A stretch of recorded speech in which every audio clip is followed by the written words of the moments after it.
നിങ്ങൾക്ക് വേണ്ടി വ്രതം അനുഷ്ഠിക്കേണ്ട കാര്യം എന്താ? എല്ലാ കാര്യത്തിലും എന്നെ നിഷേധിക്കാറുണ്ടല്ലോ.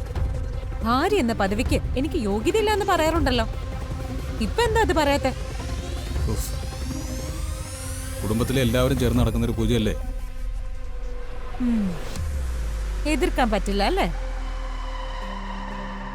എന്നിട്ട് അതൊക്കെ ഞാൻ അനുസരിക്കണം. ഞാൻ പട്ടിണി കിടക്കണം. കുടുംബക്ഷേത്രത്തിൽ ഒരു രാത്രി മുഴുവനും ഒറ്റയ്ക്കിരിക്കണം. നിങ്ങൾക്ക് ആയുസ് കൂടും, ഐശ്വര്യം കൂടും.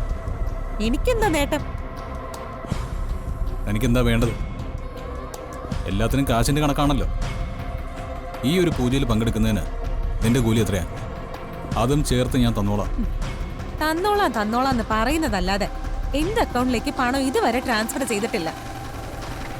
ഞാനൊരു കാര്യം പറഞ്ഞേക്കാം. ഞാൻ ഈ വ്രതം തുടങ്ങണമെങ്കിൽ എന്റെ അക്കൗണ്ടിലേക്ക് ഞാൻ പറഞ്ഞ പണം വന്നിരിക്കണം. അല്ലെങ്കിൽ ആ പൂജാ മണ്ഡപത്തിന് മുൻപിൽ നിന്ന് സകലതും ഞാൻ വിളിച്ചു പറയും. അതിന്റെ പേരിൽ ഇവിടെ ആര് തളർന്നു വീണാലും ചത്താലും എനിക്കൊന്നുമില്ല. നിനക്കുള്ള പണം ഇന്ന് തന്നെ ഞാൻ ട്രാൻസ്ഫർ ചെയ്യാം. ആ പണവും കൈപ്പറ്റി ഈ പൂജയും തീർത്തിട്ട് എങ്ങോട്ടാന്ന് വെച്ച് പൊക്കോണം. പോവാ. എപ്പോഴും എന്റെ അക്കൗണ്ടിലേക്ക് പണം വരുന്ന ഞാൻ ചെയ്യാമെന്ന് പറഞ്ഞില്ലേ? കസേരയിൽ തളർന്നിരിക്കുന്ന അച്ഛനെ ഓർമ്മയുണ്ടല്ലോ. എന്തെങ്കിലും അനർത്ഥങ്ങൾ സംഭവിച്ചാ വീണ് പെടയുന്ന അമ്മയെ ഓർമ്മയുണ്ടല്ലോ. പിന്നെ ഏറ്റവും പ്രിയപ്പെട്ട മുത്തശ്ശി.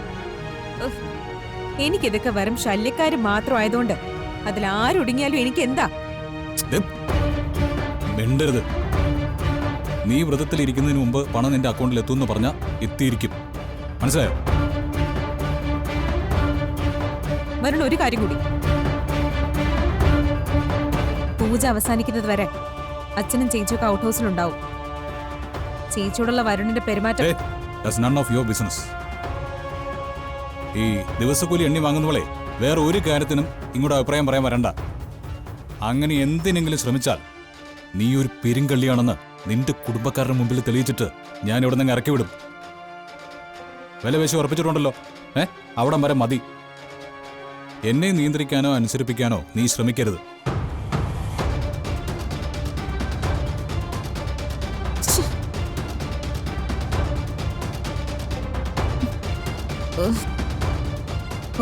എന്ത് വേണമെങ്കിലും ആയിക്കോട്ടെ. പണം കിട്ടിയ പിന്നെ എനിക്കെന്താ?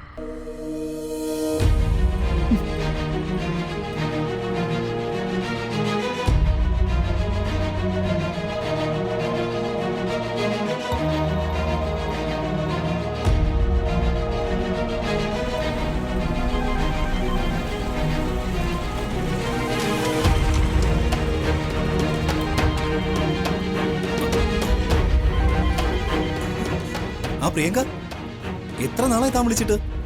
ഞാൻ പറഞ്ഞിരുന്നില്ല ശരത്തെ, കാര്യങ്ങളെല്ലാം ശരിയായതിനു ശേഷം മാത്രമേ ഞാൻ വിളിക്കുള്ളൂ എന്ന്. ഇപ്പൊ എല്ലാം ശരിയായോ? എന്റെ അക്കൗണ്ടില് ഇന്ന് പണം എത്തും. റിയലി? എത്തും. അല്ലെങ്കിൽ ഇന്നത്തെ ദിവസം കഴിഞ്ഞാൽ പിന്നെ കണിമംഗലം കുടുംബം ഉണ്ടാവില്ല.